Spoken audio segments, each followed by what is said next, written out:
আপনি কি ভাবছেন আপনার গাড়ির গতি বাড়ছে না কেন? গতি বাড়বে কি করে? আপনার তো ক্লাচ প্লেট দুর্বল। কিক মারছি, স্লিপ হয়ে যাচ্ছে, নেমে যাচ্ছে কিক অটোমেটিক। তাহলে তো গতি বাড়বে কোথা থেকে? আপনার গাড়ির গতি বাড়ার জন্য মেইন যেটা হলো সেটা হলো ক্লাচ প্লেট, সেটাই ডাউন হয়ে গেছে। তাহলে গতিটা বাড়বে কি কোথা থেকে? তার জন্য আপনাকে ক্লাচ প্লেট নতুন চেঞ্জ করতে হবে। তো চেঞ্জ করার জন্য আমাদের প্রথমে ক্লাচ কভারটাকে খুলতে হবে। তার জন্য কিকটাকে খুলে নিতে হবে।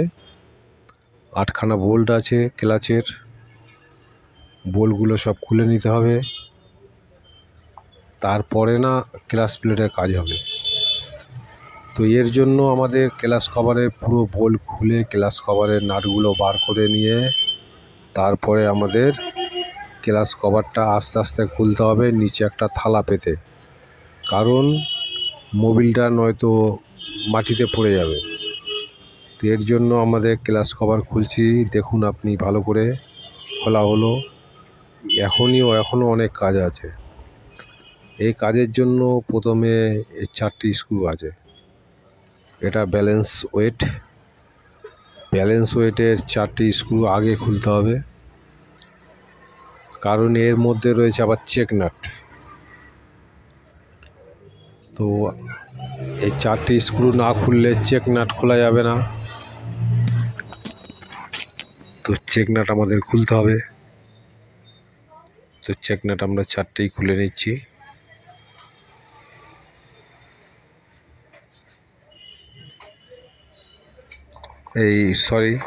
আমরা স্ক্রু 4টে খুলে নিচ্ছি আগে, তারপরে আমরা আপনাদের দেখাচ্ছি যে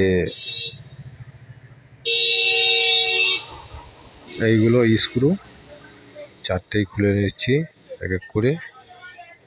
এইগুলো প্রচুর জাম হয় আর বেশিরভাগ সময় কেটে যায়, মানে স্ক্রু ড্রাইভারে ধরে না ভালো করে। তার জন্য আমাদের সমস্যা হয়, সব মিস্ত্রিরই সমস্যা হয়। এই খুলে নিলাম। এবার এই কভারটাকে আমাদের খুলে বাইরে বার করতে হবে। কভারটাকে স্ক্রুড্রাইভার দিয়ে চাপ মারলেই খুলে যাবে। এর ভিতরে আছে চেক নাট, এই চেক নাটটাকে খুলতে হবে। চেক নাটটা খোলার পরে ব্যালেন্সটাকে বাইরে বার করে নিতে হবে। এরপরে এই যে অয়েল বাটি আছে, এই অয়েল বাটিটাকে আমাদের খুলে বাইরে বার করে নিতে হবে। অয়েল বাটির কাজ কি? ইঞ্জিনের যে অয়েল আছে সেটা ওই বাটির মধ্যে গিয়ে জমা হবে, আর ওখানে জমা হলে ক্লাচের সঙ্গে বাটিটা ভিজে থাকবে। ক্লাচটাকে ভেজাবার জন্য ওই বাটিটাকে দেওয়া, ওর মধ্যে ইঞ্জিনের মোবিল ছিটকে উঠবে আর বাটি ভরবে, আর বাটি থেকে ক্লাচে লাগবে। ক্লাচে লেগে ব্যাস, মানে ক্লাচে যখন ক্লাচ চাপা হবে বা কিছু করা হবে তখন কিন্তু ওইটাই মোবিলটা ওর মধ্যে খেলবে। এটাই হলো বাটির কাজ।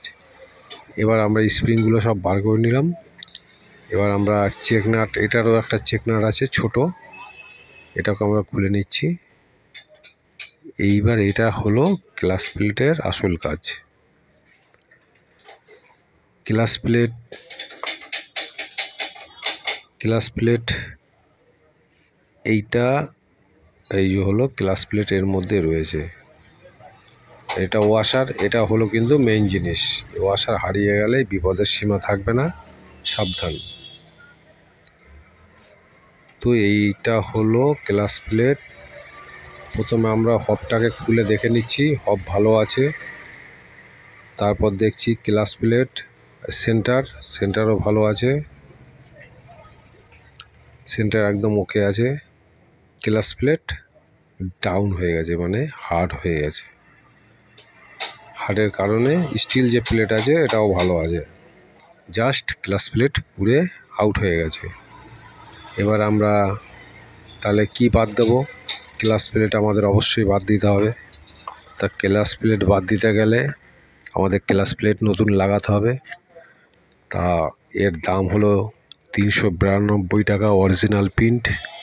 বুঝতেই পাচ্ছেন দাম খুবই কম, এমন কিছু বেশি না, লাগাতো খরচা নেই, যেহেতু অন্য গাড়ির দাম অনেক বেশি, সেই হিসেবে এর খরচা অতিরিক্ত কম। তো ক্লাস প্লেটটা আমরা বসিয়ে নিচ্ছি, হাউজিংটা দেখে নিলাম যেটা কোনো গন্ডগোল আছে কিনা। এ আমাদের ক্লাস প্লেট এর মধ্যে আছে। এবার এটাকে আমরা খুলে বাইরে বার করব। দামটা দেখে নিলাম 392 টাকা। এই 4টে ক্লাস প্লেট, এটাকে আমরা একটু পুরাতন মোবিলের মধ্যে চুবিয়ে নেব, একটু ভিজিয়ে নিলে ভালো হয়, শুকনো লাগালে না লাগানোই ভালো। এবার আমরা এটাকে ক্লাস প্লেটগুলোকে সাজাবো। এবার আমরা ক্লাস প্লেটগুলো এক একটা করে বসিয়ে নেব সাইজ হিসেবে। একটা ক্লাস প্লেট, একটা স্টিল প্লেট, একটা ক্লাস প্লেট, একটা স্টিল প্লেট, এরকমভাবে সাজিয়ে নেব। সাজিয়ে নেওয়ার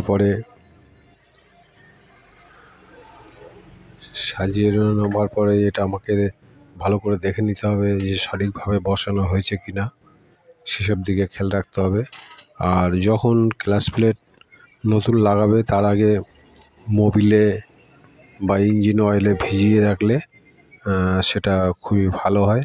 কারণ ক্লাস প্লেট অনেক সময় অনেকের দিন আগে আসে, শুকিয়ে যায়, সেই কারণে ক্লাস প্লেটগুলো ভিজিয়ে যদি লাগানো হয় তাতে লংজিভিটি অনেক বেড়ে যায়। কারণ ইঞ্জিনে মোবিল পায়, সেটা পেতে সময় লাগে, তার আগে ভিজিয়ে দিলে এমনি বেটার ফল পাওয়া যায়। যাই হোক, আমরা আবার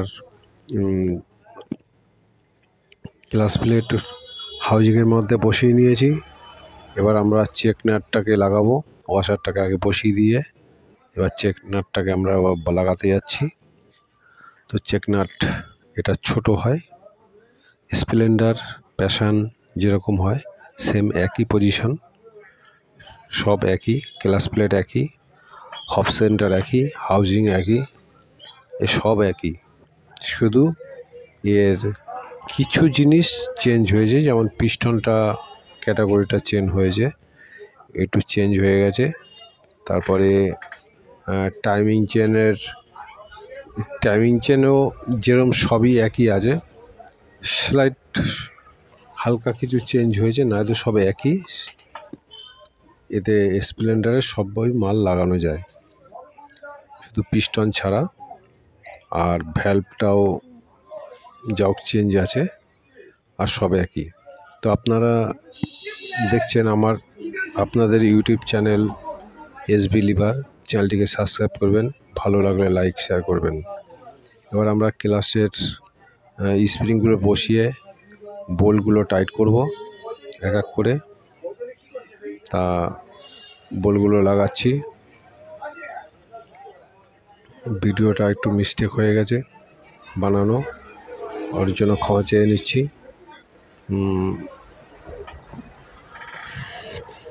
একটু হাইট উপরে উঠে গেছে, যেটা বোঝা যাচ্ছে না, যা হোক একটু মানিয়ে নেবেন।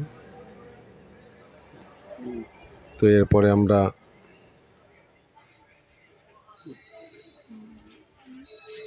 টাইট করব।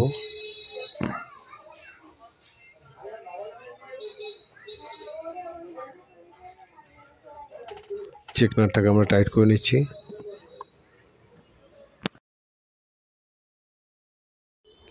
এবার আমরা যেটা অয়েল বাটি আছে সেটাকে ফিট করব, অয়েল বাটিটা। আর তার আগে আমাদের বোল্টগুলো একবার চেক করে নেব যে বোল্টগুলো সঠিকভাবে টাইট হয়েছে কিনা, কারণ কম বেশি না হয়, ভালোভাবে টাইটটা করা উচিত। আমরা বোল্টগুলো ভালো করে একবার চেক করে নিচ্ছি। ব্যাস, ফুল টাইট হয়ে গেছে। এবার আমরা অয়েল বাটিটাকে লাগাবার চেষ্টা করব। অয়েল বাটিটা আস্তে করে নিচে ঢুকিয়ে দিলেই ঢুকে যাবে। এরপরে 8 নম্বর বোল্ট আছে দুটো, বোল্ট দুটোকে বসিয়ে নেব।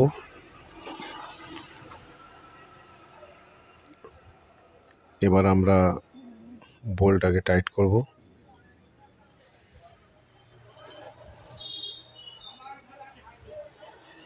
ভিডিওর কোয়ালিটি একটু খারাপ আছে বুঝতে পারছি, কিন্তু অতটা আমরা এডিটিং সম্বন্ধে জানি না, যার জন্য একটু ক্ষমা করবেন। এবার আমরা প্রথমে অয়েল বাটির নিচের বোল্টটাকে 8 নম্বর বোল্ট আছে ওটা টাইট করে নিলাম। এবার উপরেরটাকে টাইট করে দিচ্ছি। এটা স্প্লেন্ডারের 10 নম্বর হয়, আর আইএসমার্টে 8 নম্বর করেছে। মাপ একই আছে, সবই একই, শুধু চেঞ্জ একটু। এবার আমরা ব্যালেন্স ওয়েটটাকে লাগিয়ে নিলাম। এবার একটা ওয়াশার দিয়ে চেক নাটটাকে টাইট করব। তো চেক নাট টাইট করার জন্য আমাদের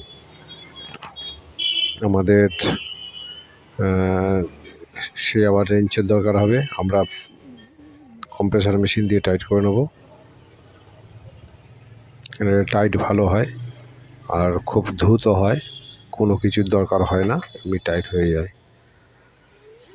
এবার আমাদের কভারটাকে লাগাবো। এটার মধ্যে অয়েল জমা হয়ে কানেক্টিং রডের মধ্যে ঢোকে। আর এখানে একটা অয়েল সিল আছে, মিডিলে দেখবেন। অয়েল সিলটা যদি খারাপ থাকে বা ফাটা থাকে সেটাকে অবশ্যই চেঞ্জ করে নেবেন, কারণ ওটা অয়েল যাতে রিটার্ন না বেরোয় তার জন্যই যতটা ইঞ্জিনে নেবার ততটাই নেবে, ওটাকে একটু খেয়াল রাখার দরকার আছে। তা আপনারা সেটাই করবেন, আশা করি ভালো হবে। এবার আমরা স্ক্রুগুলো সব টাইট করে নিচ্ছি। একটা স্ক্রু খারাপ ছিল, কিন্তু সেটা আমাদের কাছে নেই, যেহেতু লাগিয়ে দিলাম। আমার কাছে যেটাই হবে সেটা সব সরাসরি দেখতে পারবেন, কোনো রকম 2 নম্বরই সিস্টেম আমি করি না। যদি ভুল হয় তাহলে অবশ্যই ক্ষমা করবেন, ভুল হতেই পারে কাজে, এর জন্য ক্ষমা চেয়ে নিচ্ছি। যদি কোনো ভুল হয় আপনারা কমেন্ট করে অবশ্যই বলবেন যে অমুক জায়গায় ভুল আছে, আমি চেষ্টা করব সমাধান করার চেষ্টা করব। এবার আমরা ক্লাচ প্যাকিংটাকে লাগাবো, আর তার আগে একটুখানি দেখে নিচ্ছি কিছু জায়গায় একটু গন্ডগোল আছে, যেমন প্যাকিং লেগে থাকে হালকা করে, সেই সব জায়গাগুলো একটু পরিষ্কার করে ঘষে নেওয়া দরকার আছে, কারণ নয়তো ওখান থেকে লিকেজ করতে পারে। তো আমরা প্যাকিংটাকে এবার বসিয়ে নিলাম। এবার আমরা ক্লাচ কভারটাকে ফিটিং করব। ক্লাচ কভারটা ফিটিং করার জন্য ওখানে যে একটা বুশ আছে ক্লাচের, ওই বুশটাকে আগে চেক করে নেবেন, যাতে বুশটা বাইরে বেরিয়ে বেশি না থাকে, তাহলে ক্লাচ লাগাতে গেলে কিন্তু প্রবলেম হবে। তো ওটাকে আগে দেখে নেবেন। এই যে বুশটা লাগালাম ওটা হাত দিয়ে চেপে একদম মেজারমেন্ট করে দেখে নিচ্ছি যাতে বাইরে বেরিয়ে না থাকে, কারণ বাইরে বেরোলে কিন্তু ক্লাচ কভার ফিটিং করতে অসুবিধা হবে। তো এইগুলো অবশ্যই জানার ব্যাপার আছে। আর এবার আমরা ক্লাচ কভারটাকে বসিয়ে দিলাম। এবারে 4 সাইডে 8খানা বোল্ট আছে, 8টা বোল্ট আমরা ফিটিং করব। মোটামুটি আমাদের কাজ অনেক এগিয়ে গেছে। তো আপনাদের ভিডিওগুলো কেমন লাগছে অবশ্যই জানাবেন। তো একটু জানালে আমাদেরও সুবিধা হয়, বা কোনো জায়গায় ভুল ত্রুটি হলে সেগুলো অবশ্যই বলবেন, তাহলে আমাদের জানতে সুবিধা হবে।